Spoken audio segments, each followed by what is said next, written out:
अस्सलाम वालेकुम एवरीवन। उम्मीद है आप सब खैरियत से होंगे। आज जो है हम chapter 2 human respiratory and circulatory system का पेज नंबर 26 कवर करेंगे। इससे पहले जो है हमने रेस्पिरेशन के बारे में पढ़ लिया था, उसके ट्रैक्ट के बारे में पढ़ लिया था, उसमें ऑर्गन्स कौन कौन से हिस्सा लेते हैं वो भी हमने पढ़ लिया था, एंड हाउ वी ब्रीथ पढ़ लिया था। तो आज ही हम ब्रीथिंग प्रोसेस के बारे में पढ़ेंगे कि हम किस तरह से सांस लेते हैं या जी उनमें कौन कौन से ऑर्गन जो हैं हमारी हेल्प करते हैं। तो let's start it. During inhalation the diaphragm contracts and flattens. Inhalation के दौरान यानी सांस लेने के दौरान जो डायाफ्राम है वो क्या हो जाता है, कॉन्ट्रैक्ट यानी सिकुड़ जाता है, डिक्रीज इन साइज, साइज़ में अपनी कम हो जाता है, या आप कह सकते हैं श्रिंक हो जाता है, और बिल्कुल फ्लैटेंस यानी सीधा हो जाता है, फ्लैट हो जाता है। And the intercostal muscles lift the ribcage up and outward. और जो रिब्स के हमने बढ़ाया था कि इंटरकोस्टल मसल्स होते हैं मौजूद, वो क्या करते हैं, आउटवर्ड मूव करते हैं और रिब्स को ऊपर पुश करते हैं। The space inside the chest gets bigger. जो स्पेस होता है चेस्ट के दरमियान वो क्या हो जाता है, बड़ा हो जाता है, और इस स्पेस को कम करने के लिए air rashes into the lungs. Lungs में जो है हमारे फेफड़ों में जो है हवा भर जाती है, to try to fill up the extra space. जो ये स्पेस आ जाता है रिब्स के बीच में और लंग्स के बीच में, तो इसको कम करने के लिए हवा जो है दाखिल होती है लंग्स में और ये स्पेस को वो कवर कर लेती है। अब जो हवा हमारी नाक या मुंह के ज़रिए दाखिल हो रही है हमारे लंग्स में, उसे हम कहते हैं ऑक्सीजन। जी बिल्कुल, क्योंकि ऑक्सीजन हम सब के लिए ज़रूरी है ज़िंदा रहने के लिए, तो हम इनहेल जो हवा करते हैं वो ऑक्सीजन होती है। During exhalation the diaphragm and intercostal muscles relax. Exhalation के दौरान जो डायाफ्राम है वो क्या हो जाता है, वो इंटरकोस्टल मसल्स रिलैक्स हो जाते हैं, returning the ribcage to its original position. अब ये जो डायाफ्राम है अपनी ओरिजिनल पोजीशन में आ जाता है, प्लस में ये रिबकेज भी, और एक्सहेल हम क्या करते हैं, कार्बन डाइऑक्साइड गैस को हम बाहर हवा में जो है खारिज कर देते हैं। तो ये आप एरो देख रहे हैं, अब इसका हेड जो है एरो का वो बाहर की तरफ है, यानी कार्बन डाइऑक्साइड को हम हवा में बाहर खारिज कर देते हैं, और हम इनहेलेशन में क्या कर रहे थे, ऑक्सीजन को इनहेल कर रहे थे यानी अंदर दाखिल कर रहे थे, कार्बन डाइऑक्साइड को बाहर हवा में रिलीज़ कर रहे हैं। Air rushes out of the lungs. अच्छा जी, जो रिबकेज है वो भी अपनी ओरिजिनल पोजीशन में आ जाता है और डायाफ्राम भी अपनी ओरिजिनल पोजीशन में आ जाता है, और जो हवा है वो बाहर जो है हम रिलीज़ कर देते हैं। अब जी यहाँ पर एक क्वेश्चन कर रहे हैं, या क्वेश्चन कह रहे हैं, आपसे पूछ रहे हैं, डू यू नो क्या आप जानते हैं, a pair of lungs way just over 1 kg। तो जी पेयर कहते हैं, दोनों लंग्स को मिलाकर एक पेयर बन रहा है, जिसे आपके सॉक्स का पेयर होता है, आपके शू का पेयर होता है, शूज़ का पेयर होता है, बिल्कुल इसी तरह से a pair of lungs way just over 1 kg। दोनों लंग्स का मिलाकर जो वज़न है तकरीबन वो कितना है, 1 kilogram.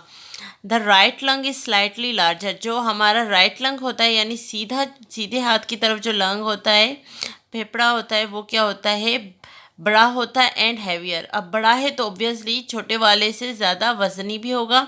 Then the left lung, किस लंग से, किस फेफड़े से, लेफ्ट लंग से। राइट वाला हमेशा याद रखें बड़ा होता है, एंड लेफ्ट लंग जो है वो छोटा होता है। अब जी हम रेस्पिरेशन एंड वर्सेस पढ़ेंगे ब्रीथिंग, दोनों के जो है वर्सेस पढ़ेंगे यानी डिफरेंस पढ़ेंगे, रेस्पिरेशन वर्सेस ब्रीथिंग। तो process that produce energy from glucose when oxygen is present. Respiration क्या है, एनर्जी प्रोड्यूसिंग प्रोसेस है, हमने पढ़ा है। इसके दौरान एनर्जी प्रोड्यूस होती है in the presence, glucose breakdown in the presence of oxygen. Glucose जो है ब्रेकडाउन होता है ऑक्सीजन की मौजूदगी में और एनर्जी प्रोड्यूस होती है। ब्रीथिंग में process that involves inhaling and exhaling air through the respiratory system. अब ये एक ऐसा अमल है जिसके अंदर, जिसमें हम क्या करते हैं, इनहेलिंग करते हैं यानी सांस लेते हैं, एंड एक्सहेलिंग करते हैं। अब जो इनहेलिंग करते हैं हवा वो होती है ऑक्सीजन, और जो एक्सहेलिंग करते हैं वो होती है कार्बन डाइऑक्साइड। और जी रेस्पिरेशन एक केमिकल प्रोसेस है बिल्कुल, और ये जो है ब्रीथिंग प्रोसेस जो है वो मैकेनिकल प्रोसेस है। नंबर 3 जो है, respiration takes place at cellular level. जो रेस्पायरेशन है वो हमारे सेल्स में हम होती है, और जो ब्रीथिंग है वो सिर्फ हमारे सेल्स में नहीं, प्लांट सेल्स में भी होती है। ब्रीथिंग जो है, breathing occurs between body and external environment. External environment से मुराद है हवा, जिससे हम ऑक्सीजन इनहेल करते हैं। तो जी ब्रीथिंग जो है हमारे बॉडी मतलब नाक या मुंह के ज़रिए हम सांस लेते हैं, और हवा में से जो है हम ऑक्सीजन इनहेल करते हैं और एक्सहेल कार्बन डाइऑक्साइड बाहर कर देते हैं, खारिज। Respiration produces energy and waste products. Respiration जो है एनर्जी प्रोड्यूस करती है, जिसे हमारी बॉडी इस्तेमाल करती है। एंड वेस्ट प्रोडक्ट्स में हमारे पास आ जाते हैं वाटर एंड कार्बन डाइऑक्साइड। ये वेस्ट प्रोडक्ट्स होते हैं जिन्हें हम बाहर रिलीज़ कर देते हैं हवा में, और जो एनर्जी उसे हम यूटिलाइज़ करते हैं अपनी डेली लाइफ की एक्टिविटीज़ को परफॉर्म करने के लिए। Breathing does not produce energy. Breathing process में एनर्जी प्रोड्यूस नहीं होती। ये हमारे ज़िंदा रहने का एक अमल है, जिसके ज़रिए हम ऑक्सीजन इनहेल करते हैं, एक्सहेल कार्बन डाइऑक्साइड करते हैं। तो आइए हम 27 पेज की तरफ आगे बढ़ते हैं। तो जी डू यू नो, और ये जो है हम एक अलग लेक्चर में पढ़ेंगे। तो फ़िलहाल हम टाइप्स ऑफ रेस्पायरेशन यानी रेस्पायरेशन के टाइप्स यानी उनकी इकसाम पढ़ते हैं।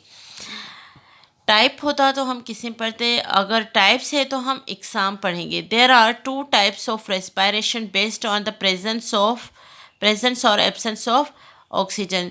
रेस्पायरेशन की जो 2 किस्में हैं वो जी मौजूद हैं, या आप कह सकते हैं मुश्तमिल हैं प्रेजेंस या एब्सेंस पर। किसकी प्रेजेंस एब्सेंस पर? ऑक्सीजन की। एरोबिक रेस्पायरेशन में ऑक्सीजन की ज़रूरत होती है, एनएरोबिक रेस्पायरेशन में ऑक्सीजन की ज़रूरत नहीं होती। तो जी रेस्पायरेशन क्या है? Process breaking down glucose. बिल्कुल, ग्लूकोज को ब्रेक डाउन करने का एक प्रोसेस है, किसकी मौजूदगी में? ऑक्सीजन की मौजूदगी में। और इसका प्रोडक्ट क्या होता है? Energy by production. अब aerobic respiration and aerobic respiration के बारे में पढ़ लेते हैं। Aerobic respiration takes place in presence of oxygen. Aerobic respiration oxygen की मौजूदगी में होती है। Anaerobic respiration takes place in absence of oxygen. ये जो है ऑक्सीजन की मौजूदगी में नहीं होती। अच्छा जी, more energy is liberated than aerobic respiration. इसमें जो है एरोबिक रेस्पायरेशन में एन एरोबिक रेस्पायरेशन से ज़्यादा जो है एनर्जी रिलीज़ होती है। लिबरेटेड मतलब रिलीज़। और इसमें जो है less energy is liberated than aerobic respiration. इसमें कम एनर्जी रिलीज़ होती है, किसके मुकाबले में? एरोबिक रेस्पायरेशन के मुकाबले में। The product is carbon dioxide and water. Aerobic respiration का हमने अभी भी पढ़ा है कि प्रोडक्ट्स जो होते हैं वो कार्बन डाइऑक्साइड एंड वाटर होते हैं। एनर्जी को बॉडी यूज़ कर लेती है। और इसमें जो है एनारोबिक रेस्पायरेशन में जो प्रोडक्ट्स होते हैं वो होते हैं the alcohol and lactic acid are by products. Alcohol और लैक्टिक एसिड जो है वो बाय प्रोडक्ट्स हमें मिलते हैं। अब लैक्टिक एसिड क्या है वो हम पढ़ते हैं बाद में। और जी aerobic respiration occurs in plants and animal sales.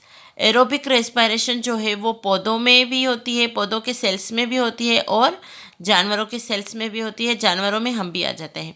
और जी एनारोबिक रेस्पायरेशन जो है takes place in bacteria. Bacteria में होती है। And muscle cells of human. और जो इंसानों के मसल्स होते हैं उनमें भी जो है एनारोबिक रेस्पायरेशन होती है। अच्छा जी, तो इसमें दोनों में जो है हमें ग्लूकोज की नीड होती है, एनर्जी प्रोड्यूस। दोनों में एनर्जी प्रोड्यूस हो रही है, पर एरोबिक रेस्पायरेशन में ज़्यादा एनर्जी प्रोड्यूस हो रही है, और एनारोबिक रेस्पायरेशन में कम एनर्जी प्रोड्यूस होती है। एनारोबिक रेस्पायरेशन के बारे में मज़ीद थोड़ा पढ़ लेते हैं।